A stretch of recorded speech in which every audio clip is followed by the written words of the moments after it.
I want to talk about propaganda in ACOTAR for a moment. So we are told time and time again that the Fae are just immeasurably more powerful than humans, right? Humans don't stand a chance against the Fae. But that's not true. We see Feyre kill multiple fairies in the first book. She kills multiple Naga on her own with just her bow and not ash arrows, just regular arrows. So they can be killed relatively easily. We see the same thing with, once they are Fae, but wielding steel. Humans can wield swords just the same as an Illyrian. And then we see that in the final battle of Akawar, the human legion holds their own against a fairy army. And we're seeing parts of the fairy army failing, right? We're seeing the Darkbringers barely able to hold their own, but the humans have relatively no problem. So there isn't this immeasurable gap between humans and Fae. In fact, there seems to be a much smaller gap than we see. So then that poses the idea of what else are we told that is probably propaganda that we should question? Because this is undoubtedly propaganda that started, 15, 20,000 years ago by the ruling Fae who wanted to oppress the humans, right? We see this in Crescent City.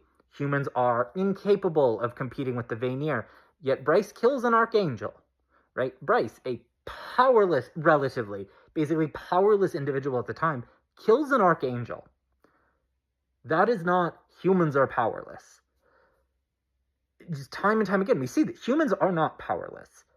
But they're told they are so that they won't rise up. They're told they are so that they don't do an upheaval of the hierarchy. They're told they're powerless so that the hierarchy is maintained. So with that, it's more than likely that the Fae, who were ruling Prythian once the Daglin got kicked out and their beasties hunted down and rounded up, established themselves in that part of the hierarchy, right? Even the High Lords seem to be a remnant of that system, right? They have all the land's magic. It's more than likely that the High Lords just stepped in to take the Daglin's place at that system.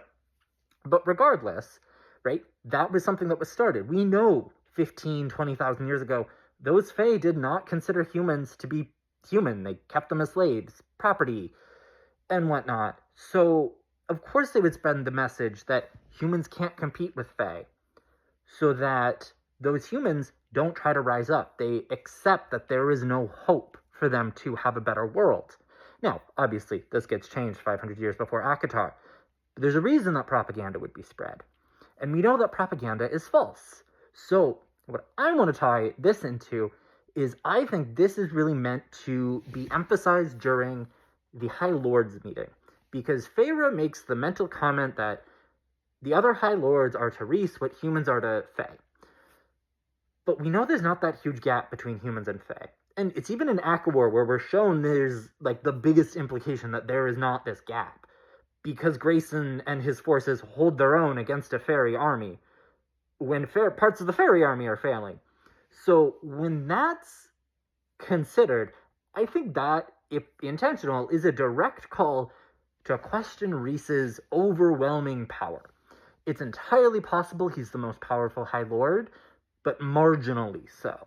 Not by leaps and bounds, but by a little bit. In the same way that, going back to Crescent City, when Bryce pulled up like that minute little extra than her father did, right? She pulls that extra drop of power over her father. I think it's something more like that, because even Rhys admits in the first ACOTAR book that a fight between him and Tamlin would destroy the mountain, like under the mountain, would destroy it. If you are leaps and bounds more powerful than your opponent, it's not a mountain-destroying fight. It's pretty quick, right? So clearly he's not that powerful that he could just kill Tamlin immediately. So then that raises the question of how much more powerful is he? Well, we don't see him do anything that we don't see other High Lords doing, really. And by that, I mean in terms of, like, power and scaling of his power. So I think we are supposed to take away from Akawar that Rhys, whether he put out this lie, and because he just is powerful, right? I think there's definitely a hierarchy of power with the High Lords that has, like, Rhys and Tamlin kind of at the top, Baron kind of at the bottom. there is definitely a hierarchy of more powerful, less powerful ones. I wonder if either Reese started the propaganda or is just playing into it and someone else started it